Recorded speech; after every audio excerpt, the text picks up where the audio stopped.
thank you so much for being on my podcast today. I'm so excited. Yeah, me too. Thank you for having me. Absolutely. Okay, cool. So today I want to welcome Brittney Frye. She's a realtor and CEO of Elevate Freedom Training. And today the topic is serving military and veteran clients in real estate. So if you would like to, and I know that it's like personal and hits home. So if you don't mind just sharing your most recent story, and it'll really give people just a flavor of what it's like to relocate military. Yeah, absolutely. We actually just had our year anniversary of closing on our house last week, but we did not arrive until the end of the month, which is very common for military as well, where we close early and then shift whenever we get there. But our story was last Christmas, the week of Christmas 2023, we found out that we needed to be in North Carolina by April 1st. So that was 4 months notice, right? And we did not have official orders. And my husband had a military school in Missouri that he had to be at the end of January, and it would have went until March 15th. So I told him I was not packing up a house by myself with 2 children and a dog doing cross country again. So we packed everything up in pods ahead of time because military will not move you until you have hard orders. And we shipped the pod off to a warehouse and we loaded up and went to Missouri with him, stayed in a hotel for 2 months and traveled back through the country to get to North Carolina and unpacked our pod. But the thing that was really surprising to us, the kind of the oops we made, this was our first time packing with the pod. And when you look up the pricing and stuff, you think, oh, this is pretty reasonable. And every time we turned around, my husband was like, oh, honey, I'm sorry. There's another cost that they didn't tell me about. So we thought that we were making a good decision by using the pod. And the military probably did not pay us back 100% for the cost that we put into it. So that was a hard lesson learned. But it was really nice and an easy transition. Like when we showed up, the pod was at our property. So the next day we were able to start unloading it and they picked it back up again. So that part was actually really phenomenal. And in true military fashion, we drove straight through from Tennessee. We had to go back to Tennessee from Missouri to like final process out of that base because he was at a school. So it was like, every step of the way. So we were there for a couple days and then made it all the way back to North Carolina and showed up at like 10:30 at night, which is super common. We all like to kind of travel when it's not so busy, or we just get dedicated and say, we're not stopping. So we got there at 10:30 at night, and thankfully our realtor had left a lockbox for us with the key so that we could get into our house and let our journey begin. But yeah, that was, literally just at a year ago, we were preparing and doing all of that in one foul swoop. And we were packing in an ice storm in January, right after I'd had surgery,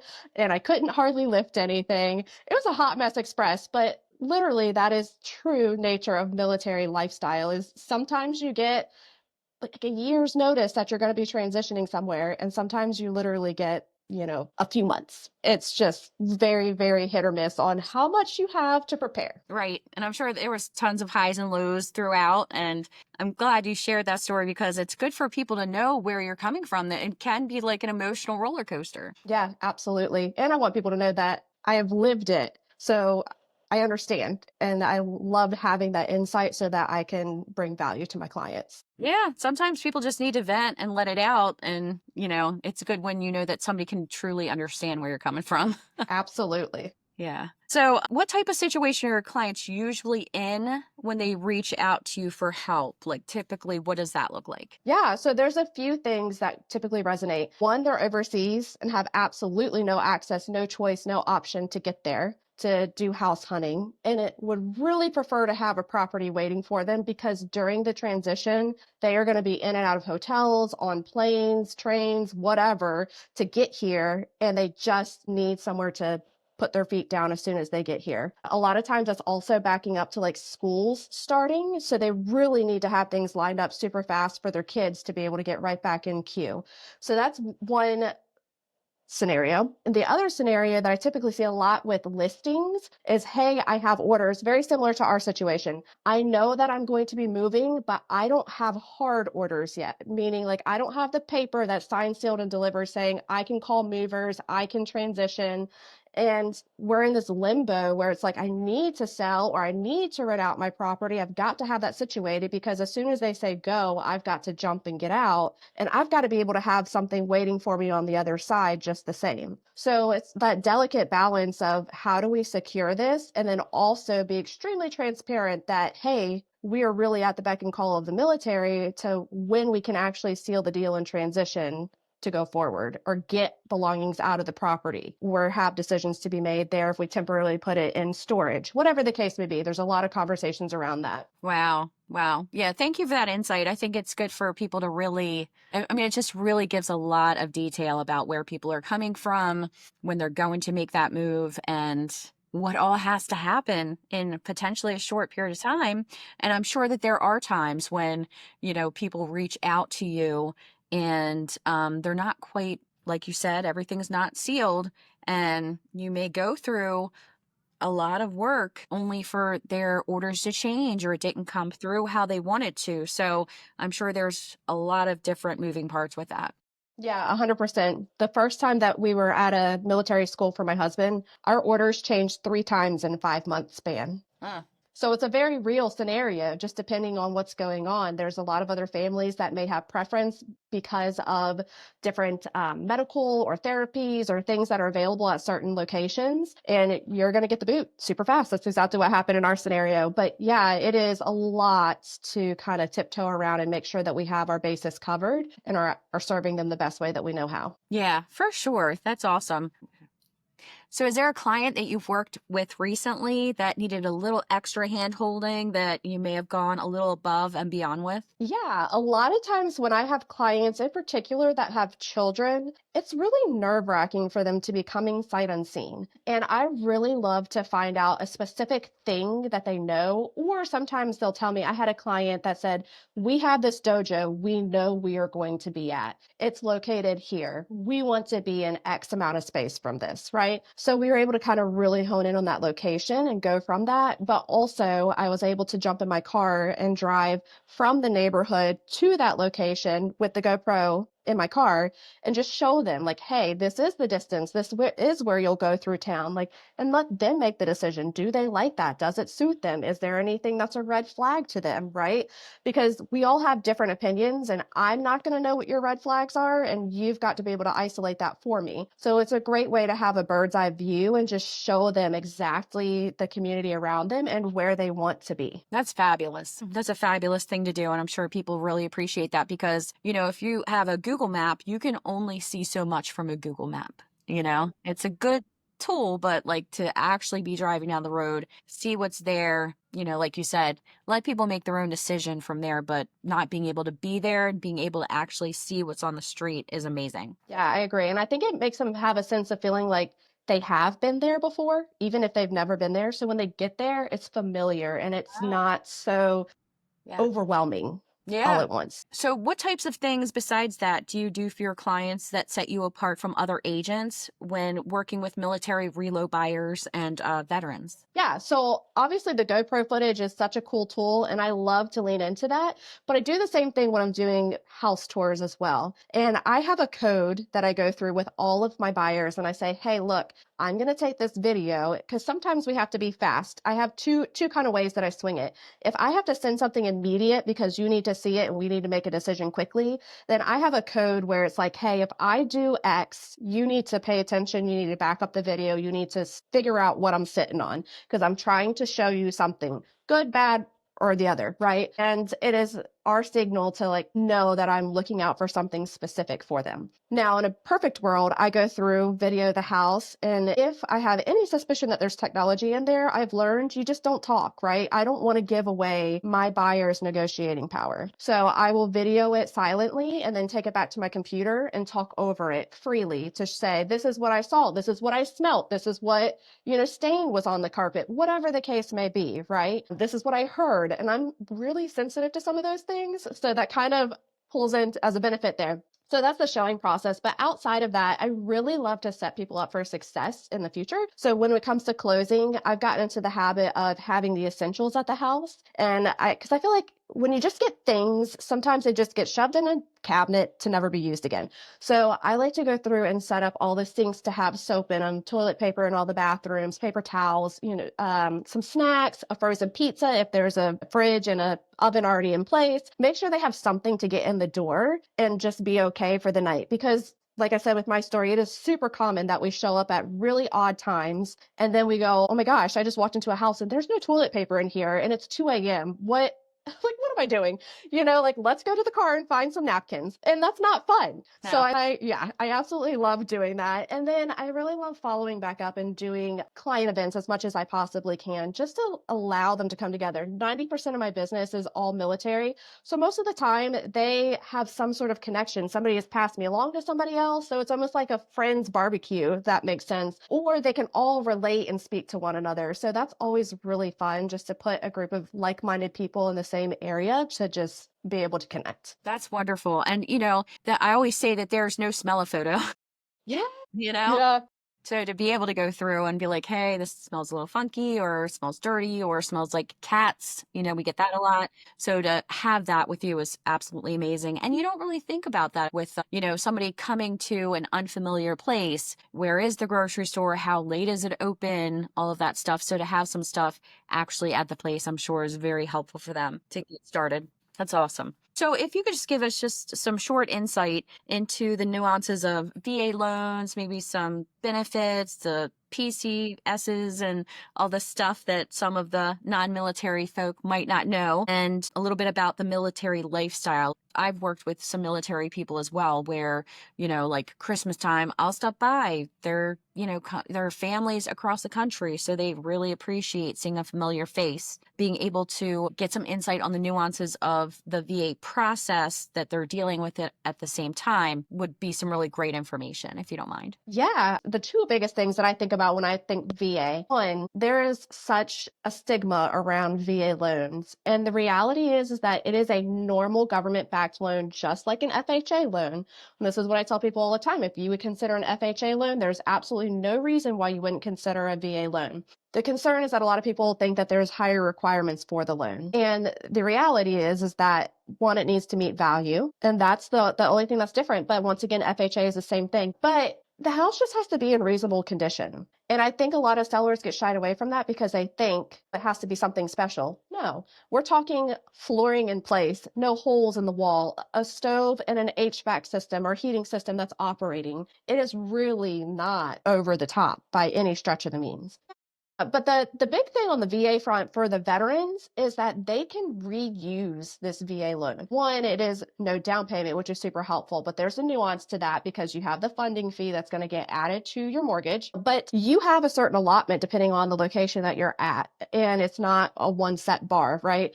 But when you shift somewhere, if you have enough allotment left, then you can do a whole nother VA loan, which is such an amazing tool for veterans to be able to build a portfolio or to be able to shift appropriately, right? Especially if you're in one of those crazy scenarios where it's like, I can rent it out quickly because I don't have enough equity or I don't have time for it to sit on the market and sell. So I'm going to get a renter in there and then I'm okay debt to income ratio wise.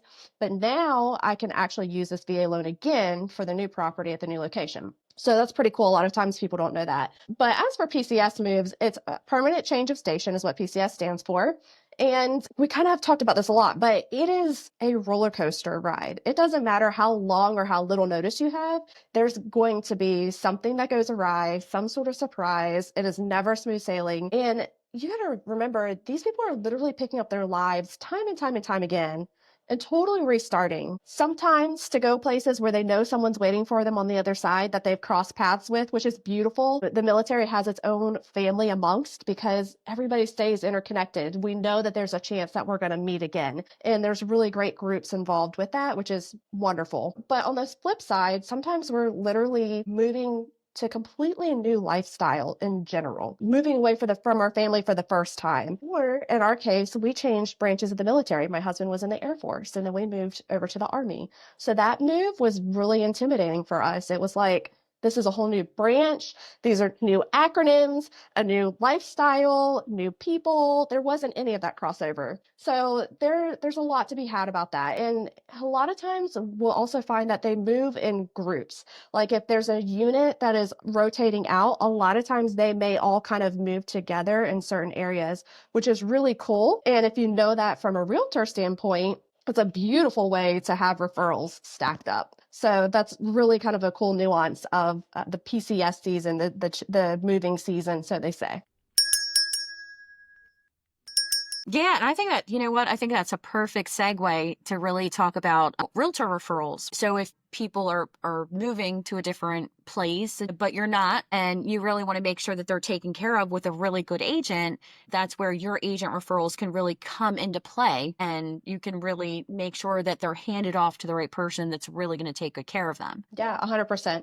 Okay, so we can talk about our story a little bit. Yeah.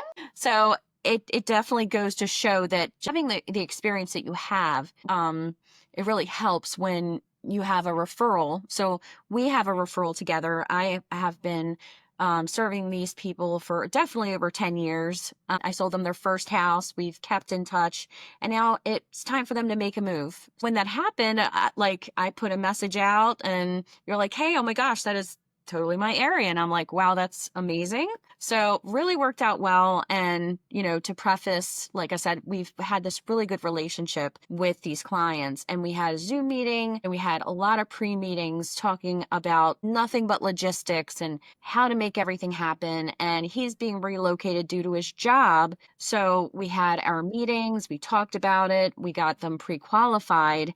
And there's a bridge loan, something called a bridge loan, that we were able to qualify them for, so they can borrow from their current house in order to buy their next house before they even have to sell their house, which, you know, if you're in the industry, you know, you definitely know that that's a godsend to be able to make that move, especially when, you know, you have a family, other things in your house, and you want to be able to sell your house for the maximum value.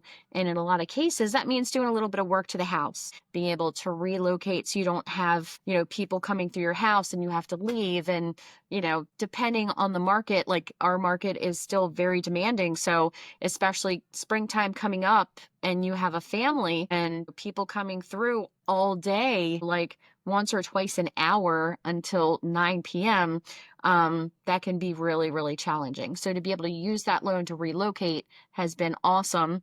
And once we had everything set and a plan for them, we were able to get together, and we were able to have our own Zoom meeting together, where I was able to make introductions with you and them, and that you were able to take it from there. So do you want to talk a little bit about your first Zoom meeting with them and how that went? Yeah, it was awesome. It was so great to have like a warm handoff, right? Like not often do most agents do this wrong, right? I'm going to be strong about saying that, because they literally text you and say, "Hey, I have somebody moving to the area. Here's their information. Reach out to them. They're expecting your call." Right? Or they put you an email together and say, "Have fun." So it's so different when it's like a warm handoff, like, "Hey, this is Brittney. This is what I know about her. This is why I trust her." And like actually validating me in front of them, it really, really sets the bar for that like, no trust factor for them. And we've had a fantastic time. We spent a lot of time that first Zoom meeting just talking about what they are looking for, what they are wanting out of a property, and what parameters we needed to be within. So, and then they were actually able to come down pretty quickly for a weekend, and we got in the car together and had a great time. And I have littles, so the ongoing joke, the husband was getting in the back seat, and I would forget that I had child locks on the car doors. So we finally turned the child lock off and told him he was a big boy now and he could get in and out of the car all by himself. So we've just really enjoyed our time together and had a lot of fun. Yeah. So we had so much fun looking around and finding a really good property for them. And they also had the commonality of thinking this house was going to be the one, right? And then getting there and realizing that it just didn't suit their needs. And I'm happy to say that I won the house challenge.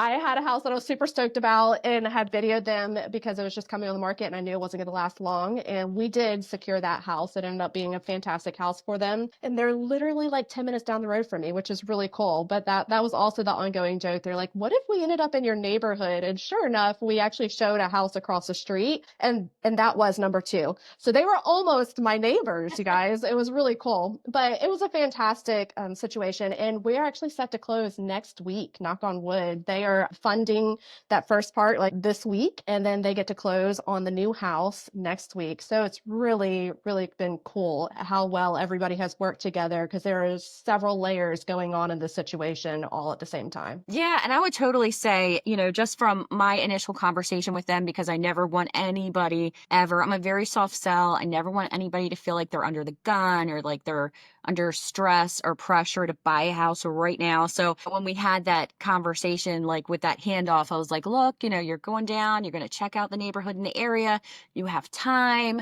And, things changed a little bit with the job that he was going into, which moved that deadline up a little bit.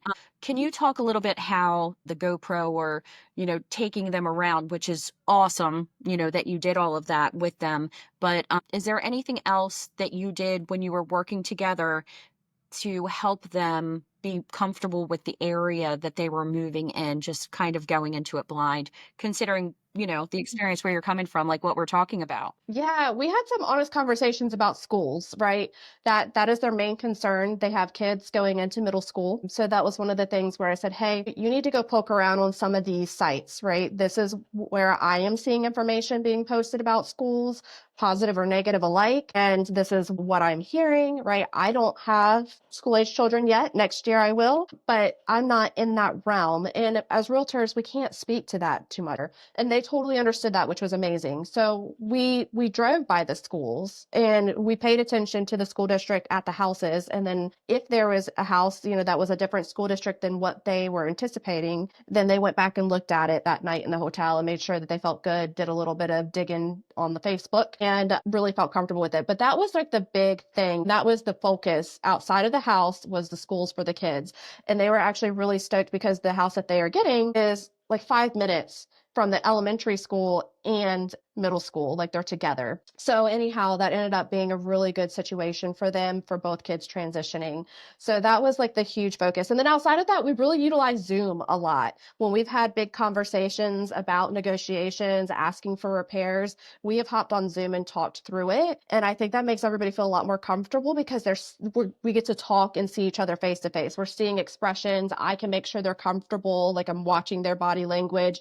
And that has been so, so helpful throughout the process. So now we're kind of at the point where like they are just hanging out, waiting to sign on the dotted line. And I'm not hearing from them anymore. And it's out of a place of contentment because like there's no more questions, there's no more angst. It's like, okay, we're settled, we're good, we're ready to move forward, which is really cool. Yeah, because now I'm getting it. They're like, oh, and let's get some more contractor estimates. When are we going to get Yeah, our work done?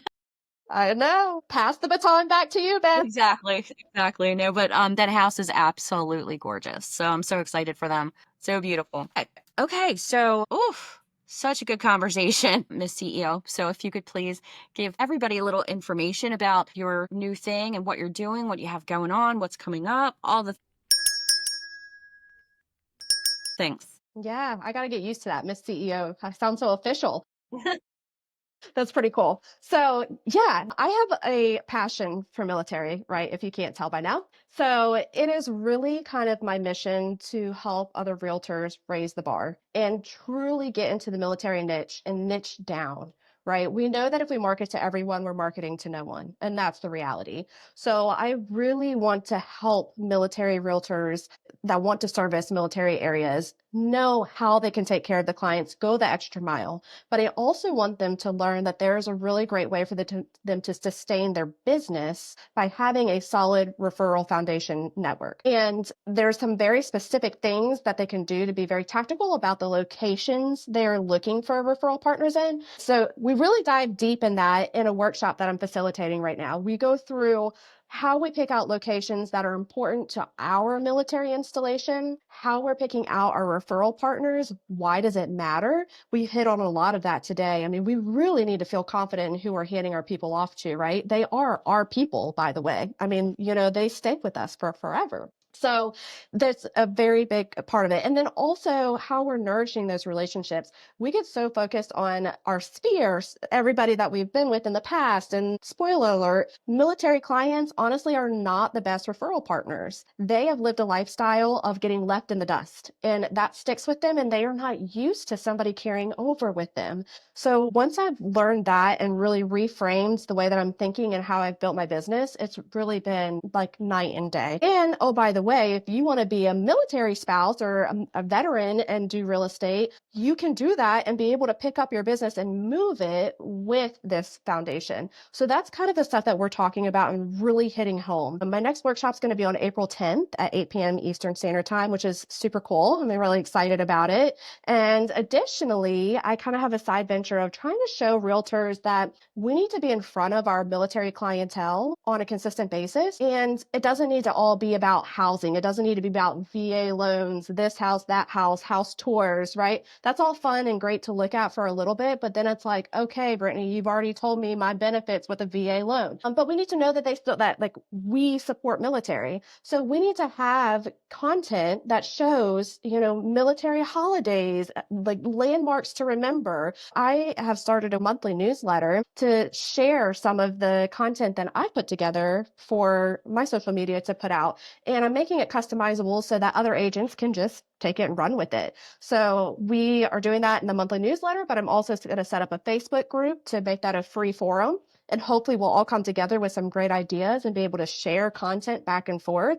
But I think it's really important. I tell people in my workshop that when you're picking out a referral partner, if they are not saying something or showing something about military life in general within a week's time, 7 to 10 days tops, they are not focused on military. That's all there is to it. So we have got to show where our foundation is and what we are niching down into. So that is a lot of what I want to teach and preach and show everyone how they can set up this great foundation for sustainable business in the military niche. Yeah, and it's like sprinkling it in, right?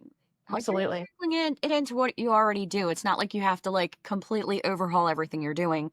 If you want to talk a little bit about when you're moving your business and maybe a little bit of your personal experience of what you're dealing with right now. Yeah.